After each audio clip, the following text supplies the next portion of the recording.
আসসালামু আলাইকুম রহমতুল্লাহি ওয়া বারাকাতুহু।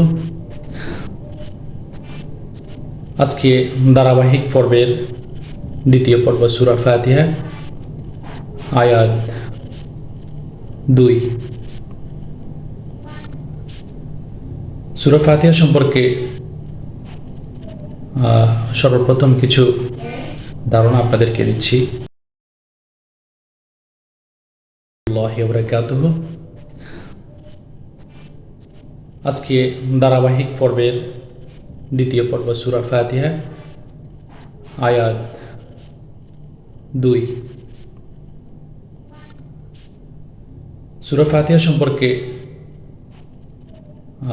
সর্বপ্রথম কিছু ধারণা আপনাদেরকে দিচ্ছি। আপনারা অনেক কিছুই জানেন এবং বুঝেন। সূরা ফাতিহা আমরা প্রত্যেকটা দিন, প্রত্যেকটা নামাজের প্রত্যেকটা রাকাতে আমাদেরকে এটা পড়তে হয় এবং পবিত্র কোরআনের শুধুমাত্র একটি সূরা যেটা পূর্ণাঙ্গভাবে একই সাথে নাজিল হয়েছে, সেটা হচ্ছে সূরাতুল ফাতিহা। এই আয়াতের মধ্যে 7টি আয়াত রয়েছে। অন্যান্য যে সূরাগুলো রয়েছে সেগুলা বিভিন্ন সময়ে বিভিন্ন আয়াত নাজিল হয়েছে, কিন্তু একই সাথে এটা নাজিল হয়নি। সূরা ফাতিহাকে কোরআনের জননী বলা হয়।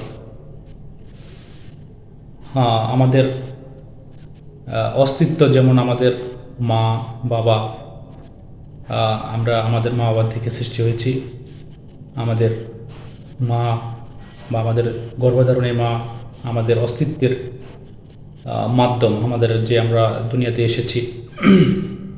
সেরকমভাবে সূরা ফাতিহা হচ্ছে কোরআনের জননী। এই সূরার মধ্যে আল্লাহ তাআলা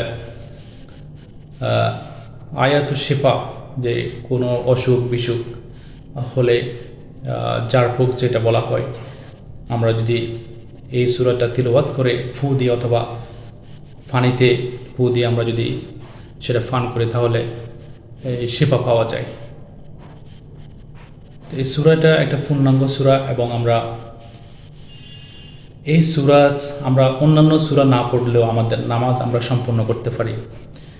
এটা হলো একমাত্র সূরা, এই সূরার মাধ্যমে, এই সূরা আমরা পড়া ছাড়া কোনো নামাজ, কোনো একটা রাকাত নামাজও আমরা এই পূর্ণাঙ্গ সূরা ছাড়া আমরা পড়তে পারবো না, আমাদের নামাজ হবে না। আপনি অন্যান্য সূরা আপনি চেঞ্জ করে পড়তে পারেন বা আপনার মাঝখান থেকে কোনো একটা আয়াত তিলাওয়াত করতে পারেন, কিন্তু এই সূরাটা আপনাকে পড়তেই হবে। প্রত্যেকটা রাকাতে আমরা এই সূরাটা পড়ি। এই সূরার মধ্যে আল্লাহ তাআলা পবিত্র কোরআনের একটা সারমর্ম উল্লেখ করেছেন। এই কোরআনের মধ্যে এই 7টা আয়াতের মধ্যে আল্লাহ তাআলা ও সম্পূর্ণ কোরআনের একটা ধারণা আমরা পেয়ে যাই। অনেক ফজিলতপূর্ণ একটা সূরা, সূরাতুল ফাতিহা। যেহেতু আমরা প্রত্যেকটা দিন, প্রত্যেকটা নামাজে আমরা এটা তেলাওয়াত করি, আমাদের জানা উচিত এবং আমাদের জানা ফরজ। আসলে এই সূরাটা কী কী মেসেজ আমাদেরকে দিয়েছেন। তো গতকালকে আমরা প্রথম আয়াতটি নিয়ে তেলাওয়াত করেছি, যতটুকু আমার এই ক্ষুদ্র জ্ঞানে যতটুকু সম্ভব আপনাদেরকে বলার চেষ্টা করেছি। আজকে দ্বিতীয় আয়াত আমি তেলাওয়াত করতেছি। আউযু বিল্লাহি মিনাশ শাইতানির রাজীম। বিসমিল্লাহির রহমানির রহিম।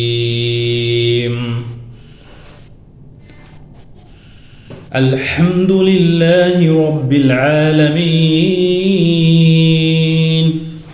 আর রহমানির রহিম। প্রথম যে আয়াতটা আমি তেলাওয়াত করি, আলহামদুলিল্লাহি রাব্বিল আলামিন। সমস্ত প্রশংসা আল্লাহর জন্য, যিনি এই সৃষ্টি জগতের মালিক, সৃষ্টি জগতের রব। এটা নিয়ে গতকালকে আলোচনা করেছি। আজকে হচ্ছে আর রহমানির রহিম, যিনি পরম দয়ালু এবং পরম করুণাময়।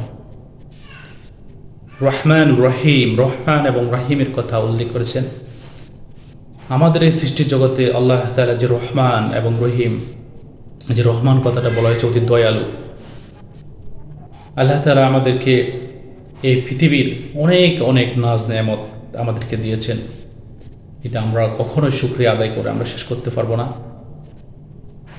আমাদের এই যে চন্দ্র, সূর্য, গ্রহ, তারা, এই পৃথিবীর আলো বাতাস আমাদেরকে বেঁচে থাকার জন্য আমাদের উপযোগী করে আল্লাহ তাআলা সেই সৃষ্টির পর থেকে যেভাবে আমাদের জন্য এই নিয়ামতগুলা আল্লাহ তাআলা দিয়ে রেখেছেন এবং কিয়ামত পর্যন্ত আল্লাহ তাআলা এই নিয়ামতগুলো আমাদের জন্য দিয়ে রাখবেন।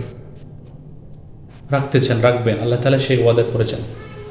কিন্তু আমরা এই যে রহমান, আল্লাহ তাআলা যে রহমান, যে দয়ালু, এই কথাটা বলা হয়েছে যে আমাদেরকে আল্লাহ তাআলা শুধু এই দুনিয়াতে পাঠিয়েছেন আল্লাহ তাআলা ইবাদত করার জন্য। আল্লাহ তাআলা আমাদেরকে পাঠিয়েছেন আল্লাহ তাআলা ইবাদত করার জন্য। কিন্তু আমরা যে আল্লাহ তাআলা যেই আদেশগুলো আমাদেরকে দিয়েছেন এই দুনিয়াতে করার জন্য, সেগুলো যদি আমরা কিন্তু অনেকে এটা করতেছে না, যারা নাস্তিক, কাফের, বেদিন, হ্যাঁ, যারা আল্লাহকে অমান্য করতেছে, আল্লাহকে স্বীকার করে না, তাদেরকে পর্যন্ত আল্লাহ তাআলা বিন্দুমাত্র কোনো অসুবিধায় বা বিন্দুমাত্র কোনো নিয়ামতের থেকে বঞ্চিত করতেছে না। আল্লাহ তাআলা যে রহমান, যে দয়ালু, আমরা এ থেকে আমরা বুঝতে পারি। আল্লাহ তাআলা বলে যে আমরা যারা নামাজ পড়ি, যারা 5 ওয়াক্ত নামাজ পড়ি, আল্লাহ তাআলা ইবাদত করি, সৎ পথে চলি, আল্লাহ তাআলা দেওয়া পথে আমরা থাকার চেষ্টা করি।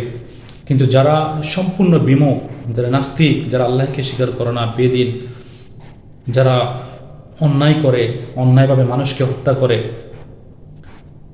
বেদিন, ইহুদি, তাদেরকে পর্যন্ত আল্লাহ তাআলা কখনো এই নিয়ামতগুলা থেকে আল্লাহ তাআলা বঞ্চিত করেন না।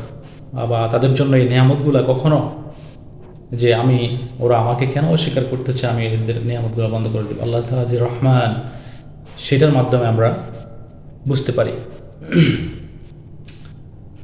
আর হচ্ছে যে রহিম শব্দটা বলা হয়েছে, আসলে এই কোরআনের এক একটা আয়াত নিয়ে অনেক অনেক অনেক আলোচনা করা হয়। আমি আমার সংক্ষিপ্তভাবে আমার ক্ষুদ্র জ্ঞান থেকে আমি চেষ্টা করতেছি কিছু জানার, কিছু বোঝার, সেটা আপনাদের সাথে শেয়ার করার।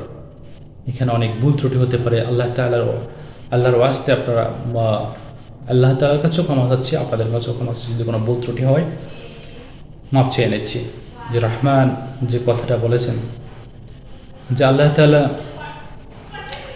আমরা এই দুনিয়াতে অনেক অনেক আমরা শুধু দুনিয়ার জীবন, ধন সম্পত্তি পাওয়ার জন্য, আমাদের খাদ্য আমরা গ্রহণ করার জন্য, হ্যাঁ, আমরা অনেক অনেক পরিশ্রম করি, অনেক অনেক টাকা উপার্জন করার চেষ্টা করি আমরা একটু ভালো করে চলার জন্য। কিন্তু আল্লাহ তাআলা যে রহমত আমাদেরকে বিনা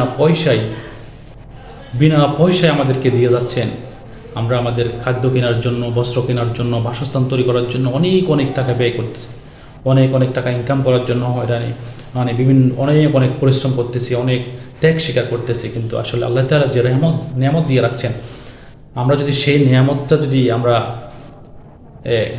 ধরুন আমাদের অক্সিজেন, এই কত বড় একটা নিয়ামত, এই অক্সিজেন যদি আমাদেরকে কিনতে হতো, তাহলে আমরা সর্বপ্রথম আমাদের খাদ্য, বস্ত্র, বাসস্থান এই সবগুলো না কিনে আমরা সর্বপ্রথম অক্সিজেন কিনতাম। সেটা যত টাকাই হোক, আমাদের অক্সিজেন কিনাই লাগতো। কিন্তু সেই এত বড় একটা রহমত আমাদের উপর, যে আল্লাহ তাআলা রহমান, যে দয়ালু, এত বড় একটা জিনিস আমাদেরকে তিনি বিনা মূল্যে, বিনা পয়সায়, কোনো রকম বিনিময় ছাড়া আমাদেরকে দিয়ে রেখেছেন। আমরা শুধু এই একটি নিয়ামতের শুকরিয়া আদায় করে আমরা শেষ করতে পারবো না। অথচ সেটা আমরা যদি একটু বুঝতে পারতাম, আমরা সেটা চিন্তা করতাম, আমরা তাহলে আমাদের এই সমাজে, আমাদের পরিবারে, আমাদের দেশে, হ্যাঁ, সব জায়গায় আমাদের এত অশান্তির সৃষ্টি হতো না, আমরা যদি সেটা বুঝতে পারতাম। যে রহমান আল্লাহ তাআলা, এগুলো তো বলে শেষ করা যাবে না, ঘন্টার পর ঘন্টা আলোচনা করা যাবে এগুলো নিয়ে। রহিম শব্দটি, যেটা আমরা অবশ্যই পরকালে আমরা বিশ্বাস করি, আমরা ঈমান এনেছি আল্লাহর উপর, আমরা পরকালে অবশ্যই বিশ্বাস করি। আমরা যদি যে আল্লাহ তাআলা রহিম, সেখানে আমরা আল্লাহর দেওয়া যে আদেশ এবং নিষেধগুলো আমরা যদি দুনিয়াতে ভালো করে পালন করে আল্লাহ তাআলার প্রিয় বান্দা হতে পারি, তাহলে আমরা রহিম যে আমাদের কিয়ামতের দিন আরশে আজিমের দিন, যেটা আমাদেরকে বিচারের সম্মুখীন হতে হবে, যে আমাদের পরকালটা আছে, সেই পরকালে আমরা আল্লাহর অনুগ্রহ পাবো যদি আমরা আল্লাহর রহমত, আল্লাহর দয়ালু যে সেই জিনিসগুলোর প্রতি শুকরিয়া আদায় করি, ভালোভাবে আমরা দুনিয়াতে চলাফেরা করি, তাহলে আমরা সে আল্লাহ যে রহিম, সেই আমাদের পরকালে আল্লাহ তাআলা আমাদেরকে তার ছায়ায়, আরশের ছায়া আমাদেরকে রাখবেন। কিন্তু যারা হয়তো তাদেরকে দুনিয়াতে ছেড়ে দিয়েছে আল্লাহ তাআলা, যে দুনিয়ার জীবনে তারা আল্লাহর অশুকরিয়া আদায় করেছে, আল্লাহ শুকরিয়া আদায় করে না, এতগুলো নিয়ামত পাওয়ার পরও আল্লাহ কিন্তু তাদেরকে বিন্দু পরিমাণও কোনো দিন এটা যে বাধ্যবাধকতা দিয়ে রাখে না, যে তোমাদের বিবেক আমি দিয়ে দিয়েছি, তোমরা যা ইচ্ছা তাই করো, তোমাদেরকে এক বিন্দু পরিমাণ রহমত থেকে আমি বঞ্চিত করবো না। কিন্তু আল্লাহ তাআলা যে রহিম, সেই পরকালে আল্লাহ তাআলা তাদেরকে আরশের যে ছায়ার নিচে আল্লাহ তাআলা তাদেরকে রহমতের নিচে রাখবেন না। যারা আল্লাহ তাআলার পথ থেকে বিচ্যুত হয়েছে, আল্লাহ তাআলার নিয়ামতের শুকরিয়া আদায় করেন নাই, তাদেরকে আল্লাহ তাআলা সেই সময় তাদের জন্য বিচারের ব্যবস্থা করেছেন। আল্লাহ তাআলার রহমতের তখন আর আপনি দেখা পাবেন না, যতই কান্নাকাটি, যতই সমস্ত দুনিয়ার সম্পত্তি সবগুলো দিয়ে দিলেও আল্লাহ তাআলা সে রহিম যে পরকালে আমাদের যে বিচারের ব্যবস্থা করে, সেটা আপনি পাবেন না। সে কাফের বেদিন নাস্তিকরা তখন আল্লাহ তাআলার রহমত আর পাবে না। আমরা যারা দুনিয়াতে আল্লাহ তাআলার শুকরিয়া আদায় করব, আল্লাহ তাআলার দেয়া আদেশ নির্দেশগুলো পালন করব, আল্লাহ তাআলার ইবাদত করব, আমরা সেই রহিম, আল্লাহ তাআলা যে রহিম, আমরা সেই সুযোগটি পাবো। আল্লাহ তাআলার সেই রহমতের, সেই পরকালের রহমতের ব্যবস্থা আমাদের করেছেন। তা আল্লাহ তাআলা এই সূরা ফাতিহার 2য় আয়াতের মধ্যে যে ম্যাসগুলো দেওয়ার চেষ্টা করেছেন, আমি আমার ক্ষুদ্র জ্ঞান দিয়ে আমি তুলে ধরার চেষ্টা করেছি। সবাই আমার জন্য দোয়া করবেন, সবাই আল্লাহর দেয়া আদেশ নির্দেশ মেনে চলার চেষ্টা করবেন, আল্লাহর রহমতের শুকরিয়া আদায় করবেন।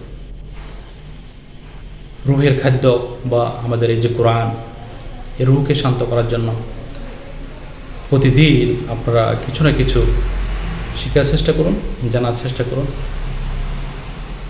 দুনিয়ার রহমত এবং পরকালের আল্লাহ যে রহিম, সেই আমরা আল্লাহর অনুগ্রহ পাওয়ার জন্য আমরা যেন দুনিয়ার জীবনেও শান্তি থাকতে পারি এবং আখিরাতের জীবনেও শান্তি থাকতে পারি, সেই কামনাই ব্যক্ত করতেছি। আসসালামু আলাইকুম ওয়া রাহমাতুল্লাহি ওয়া বারাকাতুহু।